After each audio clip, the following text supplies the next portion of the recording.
राज्यासह देशभरात डॉक्टर बाबासाहेब आंबेडकर यांच्या संबंधित देशाचे गृहमंत्री अमित शाह यांनी केलेल्या वक्तव्यांवरून विरोधी पक्ष आक्रमक झाल्याचं दिसून येत आहे. अमित शाह यांच्या वक्तव्यांमुळे डॉक्टर बाबासाहेब आंबेडकर यांचा अपमान झाला असल्याची टीका सुद्धा विरोधक करताना दिसतात. महाविकास आघाडीचे सर्व पक्ष आंदोलन करतात, तर दुसरीकडे डॉक्टर बाबासाहेब आंबेडकर यांच्याबाबत भाजप नेते अमित शाह यांनी केलेल्या वक्तव्यांमुळे काँग्रेस पक्ष, शरद पवार गट, ठाकरे गट आक्रमक झाल्याचं पाहायला मिळतं. विधिमंडळाच्या आवारामध्ये रोहित पवार, नाना पटोले, आदित्य ठाकरे, सतेज पाटील यासह इतर नेते यांनी डॉक्टर बाबासाहेब आंबेडकर यांची प्रतिमा घेऊन भाजप विरोधात जोरदार घोषणाबाजी सुद्धा केली. तर दुसरीकडे देशाचे गृहमंत्री अमित शाह म्हणाले, डॉक्टर बाबासाहेब आंबेडकरांच्या मूल्याचे पालन करणारा राजकीय पक्षाचा मी सदस्य आहे. आम्ही कधी आंबेडकर यांचा अपमान केला नाही, उलट काँग्रेस आंबेडकर विरुद्ध असल्याचं वारंवार सिद्ध झालेलं आहे, असं प्रत्युत्तर गृहमंत्री अमित शाह यांनी पत्रकार परिषदेमध्ये दिलं.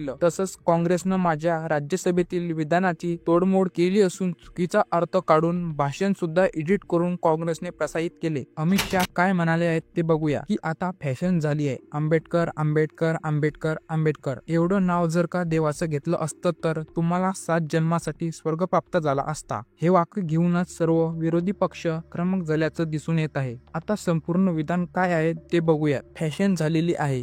आंबेडकर आंबेडकर आंबेडकर आंबेडकर एवढं नाव जर का देवाचं घेतलं असतं तर तुम्हाला 7 जन्मासाठी स्वर्ग प्राप्त झाला असता. आम्हाला आनंद आहे की आंबेडकर यांची नाव घेतात. आता तुम्ही आंबेडकरांची नाव 100 पेक्षा जास्त वेळा जरी घेतलं तरी सुद्धा आंबेडकराबद्दल तुमच्या भावना काय आहेत हे सांगतो. बाबासाहेब आंबेडकरांनी देशाच्या पहिल्या मंत्रिमंडळाचा राजीनामा का दिला होता? आंबेडकर यांनी अनुसूचित जाती जमातींना मिळणाऱ्या वागणुकीबाबत आपण असमाधानी असल्याचं अनेकदा सांगितलं होतं. एवढंच नाही तर अमित शाह यांच्या विधानावरून आदित्य ठाकरे काय म्हणाले ते देखील पाहूया. देशाची जनता रस्त्यावर उतरली आहे, कारण हा अपमान फक्त महामानव डॉक्टर बाबासाहेब आंबेडकर यांचा झाला नाही, तर देशाच्या जनतेचा, संविधानाचा देखील अपमान झाला आहे. आज आठवले, चंद्रबाबू, नितीश कुमार भाजप बरोबर राहणार आहेत का, हे उत्तर त्यांनी द्यावं. आज अनेक आमदार असे आहेत की जे स्वतःला आंबेडकरवादी मानतात, डॉक्टर बाबासाहेब आंबेडकर यांना देव मानतात,